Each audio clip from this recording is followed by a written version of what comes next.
ইন্টারমিডিয়েটের পরে অনার্সে পড়ে সে গিয়ে ডিসি থাকবে কি থাকবে না, এসপি থাকবে কি থাকবে না, সেই সিদ্ধান্ত যারা নিয়েছে তারা জুলাইয়ের স্পিরিটকে নষ্ট করেছে। হাসিনার বিচার হতেই হবে এবং তার যত স্টেক হোল্ডাররা ছিল বিভিন্ন জায়গায় বিভিন্ন পেশায় পদে পদে হাসিনার ফ্যাসিজমকে যারা বৈধতা দিয়েছে, সে সাংবাদিকতায় হোক সে অন্য যে কোনো পেশায় হোক, তাদের প্রত্যেককেই ধারাবাহিকভাবে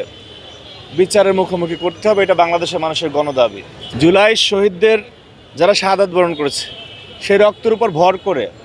এবং এই যে যারা পঙ্গুত্ব বরণ করেছে, যারা আজীবনের জন্য পঙ্গু হয়ে গেছে, তাদের এই যে ত্যাগের মধ্য দিয়ে যে সরকারটি এসেছিল অধ্যাপক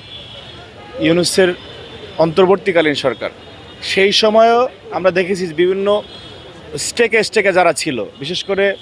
আপনার যারা মানে ছাত্র থেকে উপদেষ্টা হয়েছে এবং তাদের সংশ্লিষ্ট যারা ছিল এবং আমাদের একটি বিশেষ রাজনৈতিক দল, এরা অনেকেই জুলাইয়ের যে স্পিরিট ছিল, যে স্পিরিট নিয়ে মানুষ রাস্তায় নেমেছে, যে হাসিনার দানবীয় শাসন থেকে মুক্তি পেয়ে একটি সুশাসনের দিকে বাংলাদেশ ধাবিত হবে, সেইখানেও আমরা দেখেছি তদবির বাণিজ্য, নিয়োগ বাণিজ্য, আমরা সেখানে দেখেছি প্রত্যেকটা জায়গায় রাষ্ট্রের চেইন অফ কমান্ড ভঙ্গ করে আপনার যে মানে এবং জুলাই ফাউন্ডেশন সহ বিভিন্ন জায়গায় যারা জুলাইয়ের কারণে আলোচিত হয়ে দায়িত্বে ছিল, তারা তাদের দায়িত্বের জায়গায় প্রচণ্ড রকম অবহেলা করেছে এবং এই রক্তের সাথে বেইমানি করেছে, যার কারণে জুলাইয়ের যে স্পিরিট নিয়ে মানুষ রাস্তায় নেমেছিল সেটি কিছুটা ব্যাহত হয়েছে বলে আমার কাছে মনে হচ্ছে। জুলাই নিয়ে খারাপ কথা বলে, জুলাই নিয়ে সিডিআই এইটা কথা বলে, কেন বলে? কারণ এই যে জুলাইয়ের কারণে যারা আলোচিত হয়েছে তারা জুলাইকে অনেকেই, বিশেষ করে এনসিপির, আমি একদম প্রকাশ্যে যেটা বললাম যে এনসিপির এবং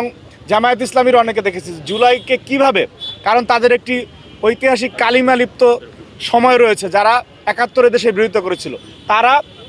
জুলাই এবং স্বাধীনতা যুদ্ধকে মুখোমুখি দাঁড় করিয়ে দিয়েছিল। ২৪ এবং ৭১কে মুখোমুখি দাঁড় করিয়ে তারা ৭১-এর গ্লানি মুছতে চেয়েছে ২৪ দিয়ে, যেটি কোনো আদৌ সম্ভব না, কারণ সেটা একটি স্বাধীনতা যুদ্ধ ছিল, সেটার মাধ্যমে আমরা একটা ভূখণ্ড পেয়েছি। তার সাথে একটি সরকার পতন আন্দোলনকে আপনি যুক্ত করে স্বাধীনতাকে যে শেষ করে দেওয়ার অপচেষ্টা, সেইখানটিতেও জুলাইয়ের চেতনা নষ্ট হয়েছে। সুতরাং স্পেসিফিকভাবে মোটা দাগে জুলাইকে এরা প্রশ্নবিদ্ধ করেছে, যার কারণে পতিত ফ্যাসিস্টের যাদের আজকে কাঠগড়ায় থাকার কথা, যাদের গলায় ফাঁসির রশি থাকার কথা, তারা জুলাই নিয়ে ব্যাখ্যা দেওয়ার, তারা জুলাই নিয়ে কথা বলার দুঃসাহস দেখায়।